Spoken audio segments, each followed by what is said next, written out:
Hai semuanya, ketemu lagi bareng Mihu di sini.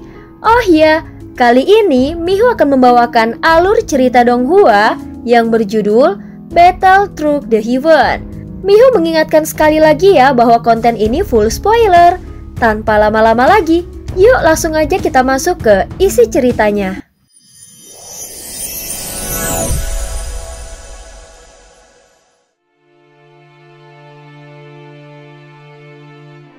Melanjutkan dari kisah sebelumnya. Berani sekali kau menindas orang lain dengan seenaknya. Wajah Qi Xiaoyun dipenuhi kewaspadaan dan amarah. Di matanya ada kilatan niat bertarung yang terlihat jelas. Memangnya kenapa kalau aku bertindak terlalu jauh? Kau ingin merebut jantung api milik sensiku. Bukankah itu juga termaksud merampas? Kalau kau berani merebut api di sensi, maka aku juga bisa merebut api milikmu. Apa yang salah dari itu? Bukankah semua ini hanyalah tentang adu kekuatan? Ucap Xiaoyan dengan suara yang dingin. Meski Qi Xiaoyan begitu waspada dan menahan kemarahannya, diam-diam dia terus memperhatikan Jingzu di sampingnya yang keadaannya tak jauh berbeda dengannya. Meskipun kultivasi Xiaoyan hanya berada pada tahap ketiga elemen, namun kekuatan jiwanya sangat kuat dan bahkan tergolong kekuatan jiwa tingkat tinggi. Xiaoyan tiba-tiba melepaskan kekuatan jiwanya yang luar biasa, lalu membentuk 24 gerbang ilusi yang langsung mengepung kelompok Jingzu. Dia bertekad untuk merebut benih api pemusnah mereka. Namun kelompok Jingzu ini masih enggan menyerahkannya. Setelah Xiaoyan benar-benar bertindak dengan kekuatan jiwanya, setengah dari kelompok Jingzu langsung tersiksa oleh rasa sakit yang luar biasa. Hingga terdengar jeritan dan membuat anggota kelompok Jingzu mulai ragu. Kalau kalian masih tidak mau menyerahkan benih api itu, aku akan menghancurkan jiwa kalian. Lalu mencari jiwa kalian secara paksa. Suara Xiaoyan menggema dengan keras. Saat ini tubuh aslinya sedang menekan Jingzu dari atas. Sementara avatar Yuan Shen-nya menyerbu ke arah Qi Xiaoyun. Adapun kelompok King Teng berada di sisi lain, hanya bisa memandangi dua sosok itu bertarung. Di dalam hatinya dia semakin merasa tertekan. Akhirnya dia tidak lagi memikirkan hal lain tentang Xiaoyan setelah melihat tindakannya pada Jingzu dan Qi Xiaoyun. Apa pentingnya jika hanya kehilangan beberapa benih api pemusnah? Setelah menghadapi situasi hidup dan mati, mereka akhirnya membuat keputusan. Lagi pula di tangan mereka benih api pemusnah itu juga tidak begitu berguna. Karena itu bukanlah jantung api. Baiklah, semua benih api pemusnah akan kami serahkan kepadamu, ucap pemimpin dari kelompok Jingzu. Tak lama kemudian, dari lebih 10 sosok Jingzu kilatan-kilatan api berterbangan dan langsung mengarah ke Xiaoyan. Jumlahnya begitu banyak hingga membuat Xiaoyan terkejut. Total ada 200 benih api pemusnah. Dalam waktu sesingkat itu, Jingzu ternyata bisa mengumpulkan sebanyak itu. Tidak bisa disangkal bahwa mereka memang sangat ahli dalam hal pengelolaan api. Xiaoyan merasa sangat puas dan cukup terkejut.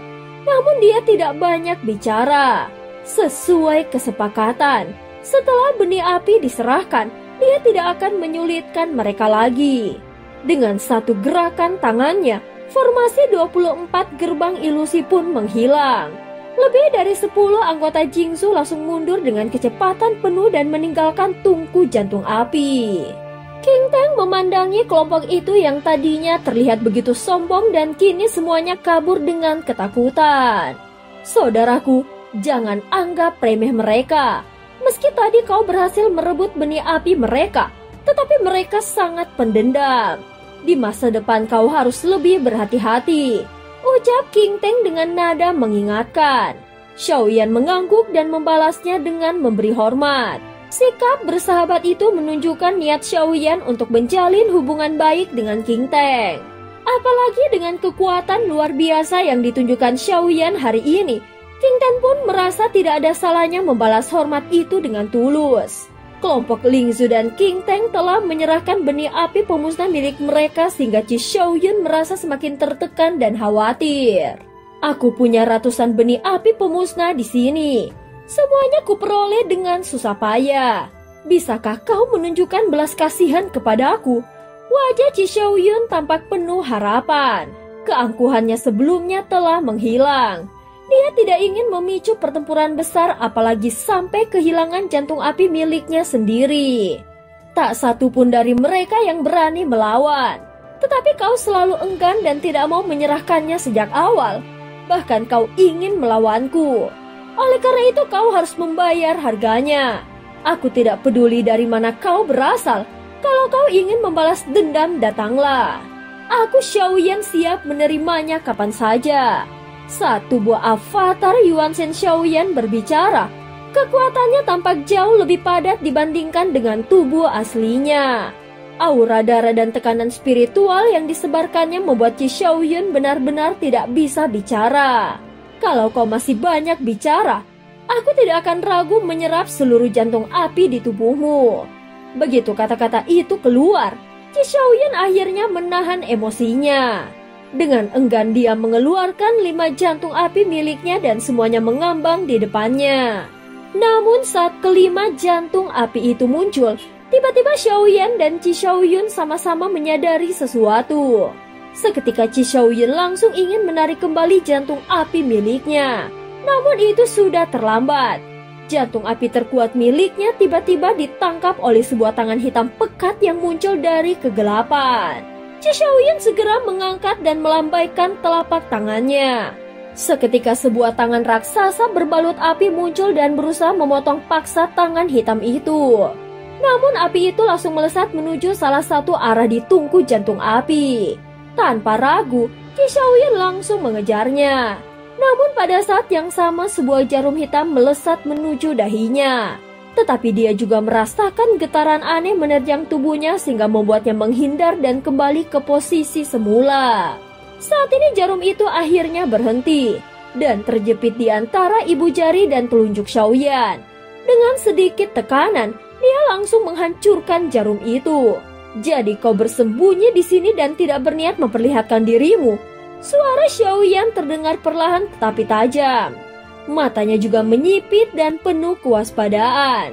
Sementara itu King Teng dan yang lainnya segera menyingkir ke pinggir. Mereka sadar sebuah pertempuran besar mungkin akan segera pecah. Seperti yang kuduga, kakak benar-benar tidak mengecewakan. Aku tidak menyangka kau benar-benar berhasil. Tiba-tiba terdengar suara lembut dari dalam tungku jantung api. Suaranya seperti nada perak yang melengking tipis membawa sedikit kejenakaan. Itu adalah gadis roh api. Xiaoyan terdiam dan merenung sejenak.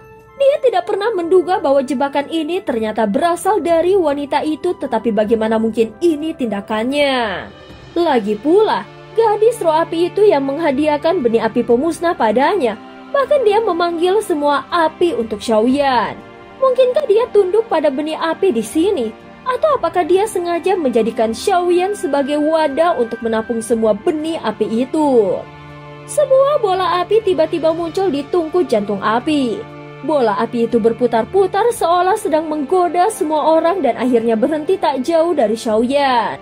Bola api itu mengembun dan sesosok perlahan muncul dengan api yang berterbangan di dalamnya.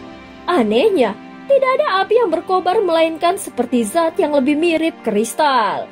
Seorang wanita perlahan muncul dari dalam api itu dan wajahnya memang menyerupai gadis roh api. Namun wajahnya lebih halus seperti boneka porselin putih dengan kulit pucat yang hampir transparan. Mata poniksnya yang sipit sedikit terangkat dan pupilnya berwarna ungu tua. Rambut putih keperakannya sepinggang. Tetapi ujung-ujung rambutnya berangsur-angsur berubah menjadi merah tua yang menyala. Itu bukan api biasa.